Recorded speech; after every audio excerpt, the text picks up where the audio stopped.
And I'm going to read these words, filling in the indefinite pronouns with definite ones, just so we have a little better understanding as to who he and they are sometimes referring to. Another time, Jesus went into the synagogue, and a man with a shriveled hand was there. Some of the Pharisees were looking for a reason to accuse Jesus. So the Pharisees watched him closely to see if he would heal him on the Sabbath. Jesus said to the man with the shriveled hand, "Stand up in front of everyone." Then Jesus asked the Pharisees, "Which is lawful on the Sabbath, to do good or do evil, to save life or kill?" The Pharisees remained silent. He looked around at the Pharisees in anger and deeply distressed at their stubborn hearts, said to the man, "Stretch out your hand." He stretched it out, and his hand was completely restored. Then the Pharisees went out and began to plot with the Herodians how they might kill Jesus. This is the word of the Lord. Another healing story. We saw Jesus heal a leper in chapter 1 and a paralytic in chapter 2. And there's likely other healing stories that aren't recorded. But with the rising popularity of so many people following him and knowing of his healing capacity and work, it's not surprising to think that a man with a withered hand, a shriveled hand, heard about all of this going on and wanted to be a part of maybe getting on this hopeful healing wagon, and so positioned himself in the synagogue to be in the right place where Jesus might encounter him. But, on the other hand, that's a play on words. But since verse 2 tells us that the Pharisees were watching Jesus, and not just watching with affection, they were watching with an intent to accuse, wanting to see if he would, in fact, heal on the Sabbath day so that they could accuse him of a Sabbath violation. And it wouldn't just be a mere misdemeanor, this could be a felony. And so some wonder if the man with this shriveled hand was perhaps maybe intentionally planted by the Pharisees in the synagogue on the Sabbath. No, we don't know. We don't know if it was there because of the Pharisees or because the man had his own design to be there, but in any event, he is there with this shriveled hand. Now, the word here is a word that implies that this hand's condition was not from birth. That this hand had, at some point along the way, along of life's journey, had atrophied, had diminished in capacity, had literally lost its life. The hand is useless. The hand is dead. The word implies dried up and lifeless. Maybe some accident along the way. Maybe some occupational hazard. Maybe some nerve or muscular damage by some injury or disease that leads us to understand that the hand had become shriveled.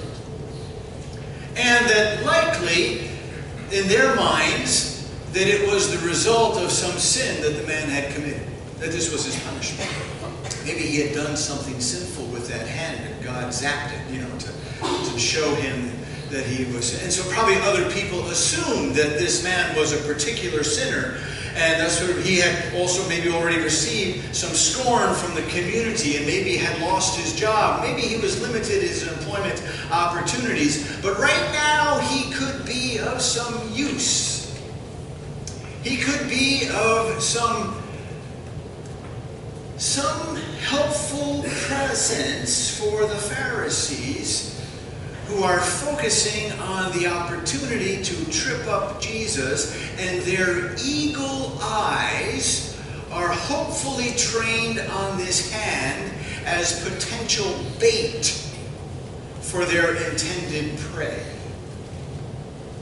Now, earlier, the Pharisees had focused the disciples in their crosshairs, when the disciples were gathering grain in the fields.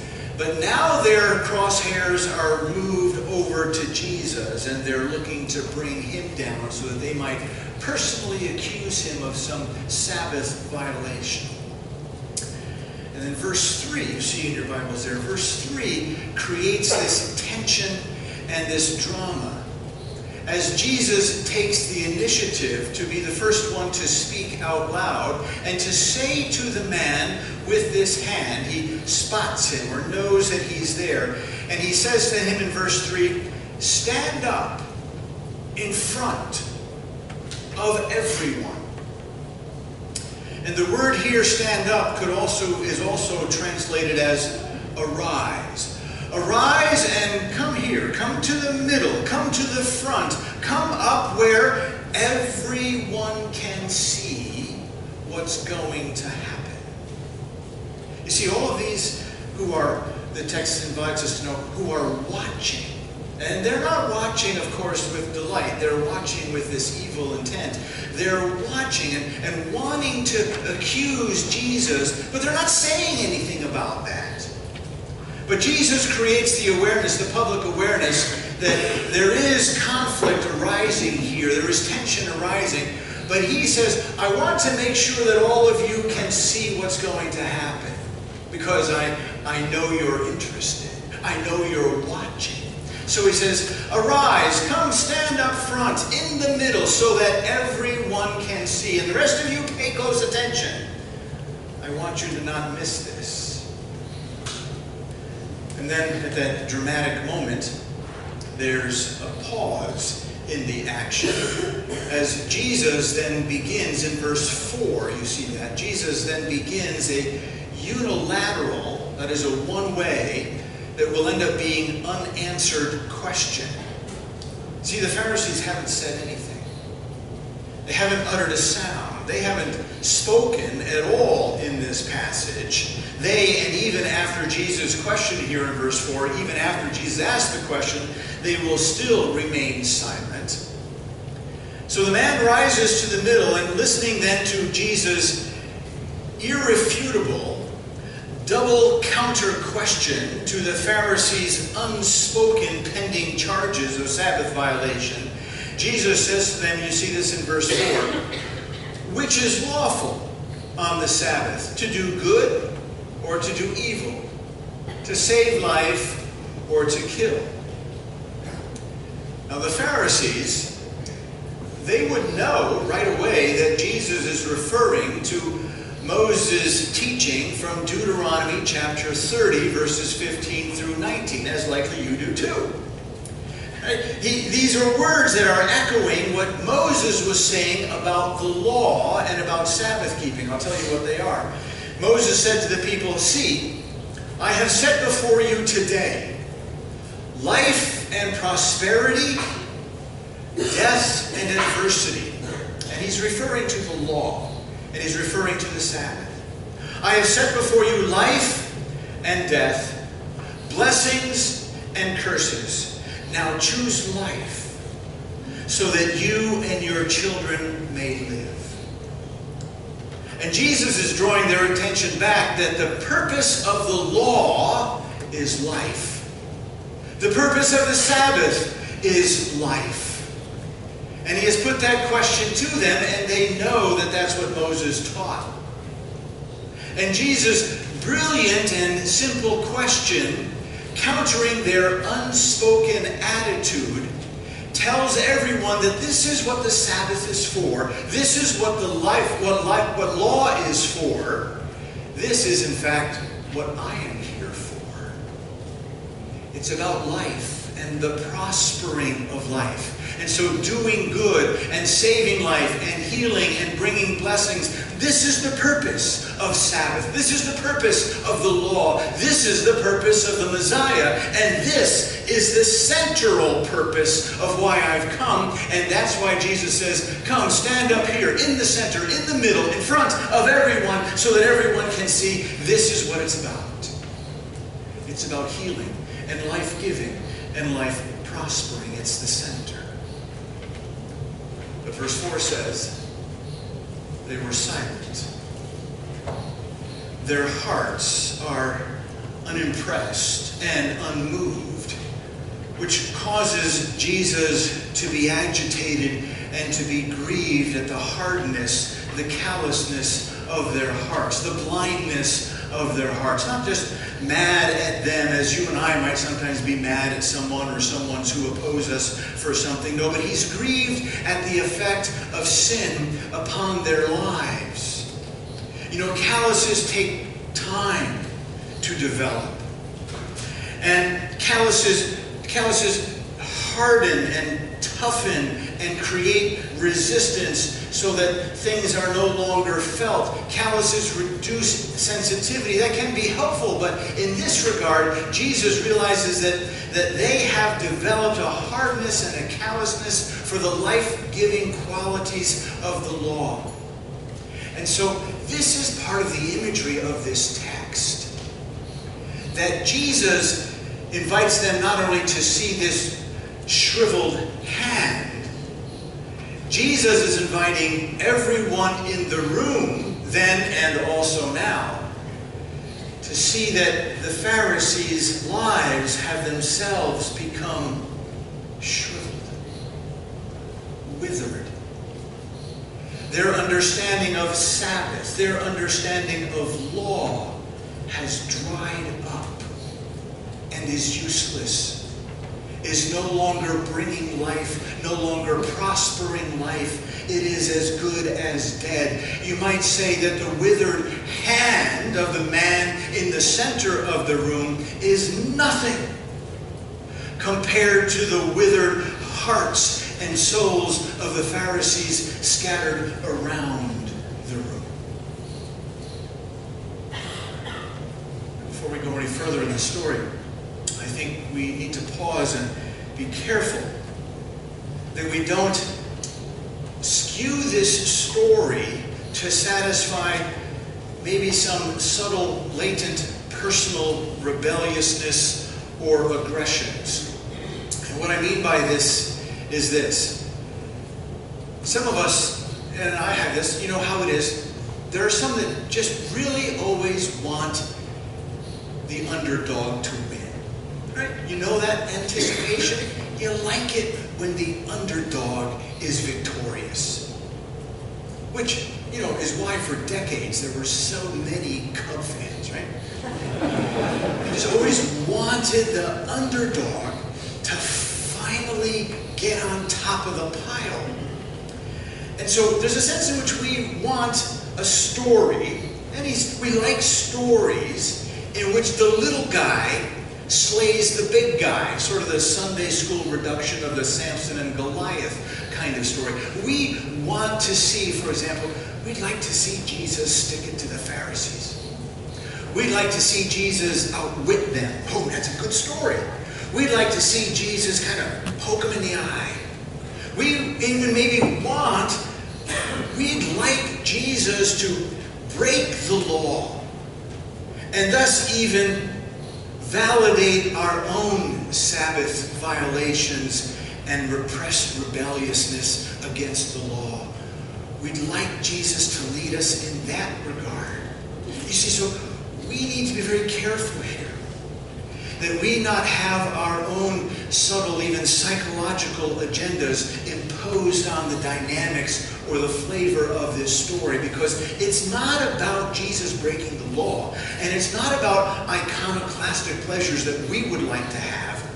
No, it's not about cheering Jesus on so that, maybe he'll break some laws and maybe he'll violate the Sabbath. But in fact, as the story goes, Jesus is not going to break the Sabbath and he's not going to violate any Sabbath laws.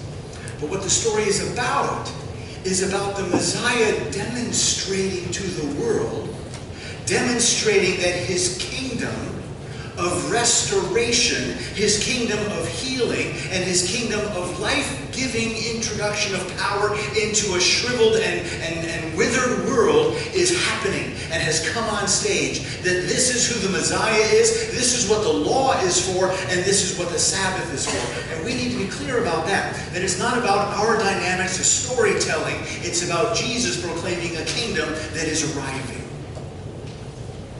And so in that context, we return to the action in the second half of verse 5, when Jesus then says to the man, stretch out your hand. And realize that Jesus is not violating any Sabbath law on the Pharisees' terms. He is not doing any work. You know, there's other healing stories, like, for example, where Jesus makes a little mud and applies it to someone's eyes, or he does some work of healing, or he does no heavy lifting here. He doesn't even seem to move. Jesus just stands there, does no work at all. He merely speaks. And the man obeys, which is a righteousness in the Pharisees' eyes. The man obeys, just stretches out his hand, and then there is this great realization, because it's front and center so that everyone can see, the hand is obviously, visibly, immediately, completely restored. That is, it receives an infusion of life. The hand was dead. The hand is now alive. And it's done front and center so that no one who is paying attention could miss it. And then the Pharisees do not accuse Jesus of any Sabbath violation, because there has been none. And here's an interesting thing, they who've been watching so closely and ironically wanting Jesus to do something on the Sabbath so that they could accuse him, they themselves have no qualms then about doing we could call it the work of doing harm and plotting death on the Sabbath.